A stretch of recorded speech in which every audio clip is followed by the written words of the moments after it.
Guys, I've been wondering, are rich people okay? There was the recent New York Magazine article about wealthy Manhattanites struggling to keep up with the Joneses when the Joneses own a private jet. Last year, Kim Kardashian told women to get your f***ing ass up and work. In a country that, on average, logs 400 more work hours annually than our European counterparts. Hello, European counterparts. I hope you're enjoying the rest and relaxation you get from those 400 hours. And of course, there's Elon Musk blowing billions of dollars to popularize his vanity meme account. It almost makes you wonder if being rich gives you a sucky personality.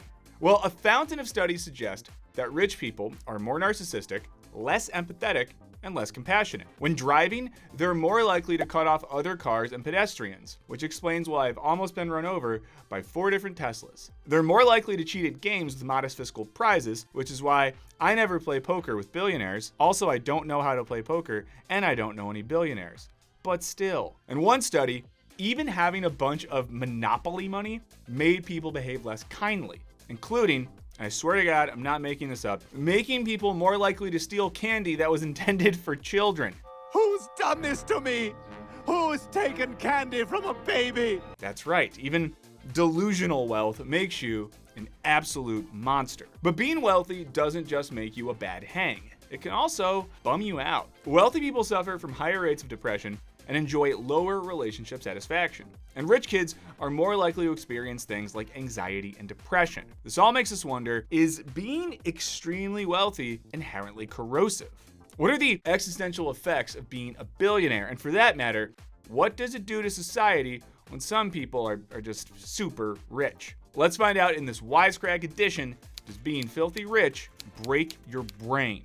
Philosophers have debated the merits of material wealth for ages, and long story short, they're usually either ambivalent about or even actively hostile to it. For Aristotle, money was a practical necessity, but not a noble end to pursue in and of itself. Cash was merely a medium for acquiring stuff you want. Aristotle warned against desiring excessive wealth, saying, "The life of money-making is one undertaken under compulsion, and wealth is evidently not the good we are seeking, for it is merely useful and for the sake of something else." Indeed, today, some psychologists argue that an obsession with accumulating money can constitute an addiction comparable to drugs and sex. Coincidentally, you can buy both of those things with money. So I guess if you're going to be addicted to sex and drugs, get addicted to money first. Or don't be addicted to any of them. Centuries later, even Adam Invisible Hand Smith was adamant that money couldn't make you happy. If there is a sex move called the invisible hand, what would it be?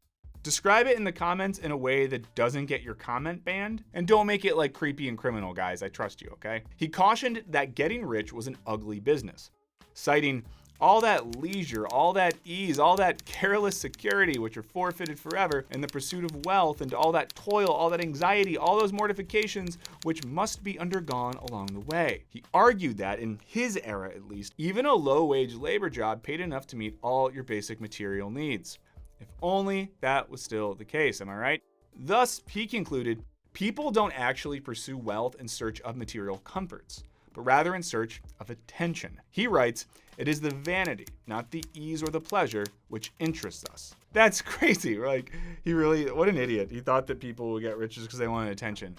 When has a rich person ever just wanted attention ever, except for all the time? Soren Kierkegaard forecasted a world where money would become the main focus of life. He writes, "In the end, therefore, money will be the one thing people will desire, which is moreover only representative in abstraction. Nowadays, a young man hardly envies anyone his gifts, his art, the love of a beautiful girl, or his fame. He only envies him his money." Writing in the early days of modern capitalism, Kierkegaard was already seeing how the abstract concept of money would come to dominate traditional human values like art and love. You can read more about this in the book I wrote on Kierkegaard, which you should read, but you shouldn't buy, because the publisher doesn't really pay me money anymore, so just download it illegally. I said you're allowed to. This is me saying that you're allowed to illegally download my book. Just buy me a beer if you ever see me. This makes sense of those stats we previously mentioned, as when everything in your life is mediated via money, it's gonna be harder to find meaning in your relationships. So according to these philosophers, wealth can corrupt you while in the process making you pretty unhappy, all while making you worry about things you can't control or afford. I guess in this case, reading philosophy is about as useful as listening to the Notorious B.I.G. song, "Mo Money, mo problems. And I think we can maybe play 2 seconds of songs and videos now without getting demonetized. And if so, I'd like to present to you 2 seconds of the music video for Mo Money, Mo Problems. But how does this work in practice? And aren't we basically hardwired to want lots of money? Well, not necessarily. Scholar Dustin Crummett notes that while some human instincts like hunger, sex, and even politics show adaptiveness and Darwinian continuity in an obvious way, the same cannot be said for money. That's because it's only existed for the last 3,000 or so years, which isn't long enough to cause any meaningful genetic changes. As such, Crummett writes, we cannot reasonably talk about a money instinct. It is possible that there is no biological basis at all for our attraction to money, that it is a pure creation of culture with no connection to human nature at all. That would make it an exception, perhaps even a unique exception among strong human motives. In other words, our desire for money isn't like our primal desire to devour a burger or snog a total hottie. It's largely socially and culturally constructed. And to paraphrase Aristotle, it's not the money we desire, it's the stuff we can do with that money. And for super mellow and non-controversial German economist Karl Marx, that constructed desire for wealth takes on a theological character, providing meaning to people's lives in a way previously reserved for cosmic deities. He writes that by possessing the property of buying everything, by possessing the property of appropriating all objects, money is thus the object of eminent possession. The universality of its property is the omnipotence of its being. Money is the procurer between man's need and the object, between his life and his means of life. But that which mediates my life for me also mediates the existence of other people for me. For me, it is the other person. In this way, he's saying that money is not only the thing that gives existence meaning and value, but that it's the primary way I relate to myself and others. And in this way, money takes on the mediating property that faith once did. Where others used to be fellow children of God, now they're valuable relative to their financial position. Where religion used to give us belief, purpose, and community, now the way to heaven involves a stop-off at your local Bank of America. This video is brought to you by Bank of America. Enter code Wisecrack in the ATM for literally nothing. He goes on to write that the extent of the power of money is the extent of my power. Thus, what I am and am capable of is by no means determined by my individuality. I am ugly, but I can buy for myself the most beautiful of women. Therefore, I am not ugly, for the effect of ugliness, its deterrent power, is nullified by money. This last line seems especially prescient, as we live in a time where if you don't like the way you look, money can literally transform you, while still spiritually transforming your social value. It's like the philosophical description of the scene in The Social Network, where the two nerdy founders of Facebook get taken into a bathroom by two attractive women to talk about stuff. Marx identifies the seductive theology of money, and our continued faith is part of why we still see it as a conduit for happiness. And yet, as we mentioned earlier, this isn't actually borne out. As Crummett writes, there is clearly some sort of limit to how much pleasure one can get from material goods, at least given a certain level of technological development. One's food can't be but so tasty. One's environment can't be but so temperate. One's pillows can't be but so comfortable. And one's gizmos can't fit but so many whirligigs.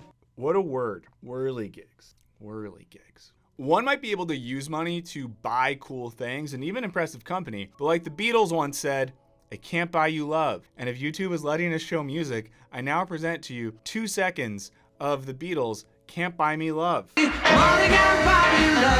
Interestingly enough, people self-report their lives generally continuing to improve as they become increasingly wealthy. But in actuality, that's not the case. According to one study, the frequency and intensity of feelings ranging from joy to anger to sadness actually stops changing much once you make it to the ranks of the middle class. In the past, estimates of that magic number where wealth stops buying happiness have ranged from 50,000 to 75,000, though this doesn't take into account inflation or say the cost of living in bigger cities like London and San Francisco. Whatever the exact number, the bigger point seems to be when people have enough money to take care of their primary needs and enjoy some amount of material pleasure, a big raise is unlikely to make them that much happier. I'm genuinely curious about this. If you're comfortable with it, let us know in the comments the amount of money you think you would need to make a year to be happy. Don't over-exaggerate, be realistic. I'm curious. If enough of you do it, I'll do it as well. I'll be honest if you're honest. It's a circle of trust situation. But don't say like $1 million, because that's ridiculous. We see something similar in the happiest countries in the world, Finland, Denmark, and Iceland, where robust social welfare programs render healthcare, housing, transportation, and other necessities a right, not a privilege. So in short, wealthy people don't have a monopoly on joy, at least for now. But that doesn't fully explain the dysfunction we see amongst the very wealthy, in fiction and in real life. For that, it's worth looking to what Crummett outlines as the various harms of possessing extreme wealth. Being wealthy, he argues, corrodes your character because of something called hyper-agency. Scholar Paul Schervish uses the term to describe wealthy philanthropists who seek to control the lives of those they donate to. Hyper-agency, he writes, is the capacity to establish rather than to merely receive the social matrix within which you live. If you're not content to merely have agency over your own life, being wealthy affords you the opportunity to also wield outsized influence over the lives of others. If Marx equates money to a type of religion, then hyper-agency is the process of becoming a god. Scholar Kate Ward argues that, theologically speaking, the hyper-agency afforded by extreme wealth can interfere with more virtuous pursuits like humility and justice. She adds that it fosters a blissful ignorance to the suffering of others and of the planet at large. Unsurprisingly then, Crummett also notes that extreme wealth can hurt someone's ability to interact with other people. Wealthy people are more likely to form what scholar Michael W. Krauss calls exchange relationships, in which individuals seek to trade relationship benefits with partners, for example, emotional support, responding to needs for equal value. And they keep track of costs and benefits within their relationships. Now I feel bad. Why? I make more money than you. That's instead of, just like helping out a friend without asking for anything in return. But who would do that? In familial context, scholar Thaler Williams notes extreme wealth leads to excessive focus on finances. She writes, this focus can be so big that families neglect human, intellectual, and social capital in the family. We need something big. Yeah.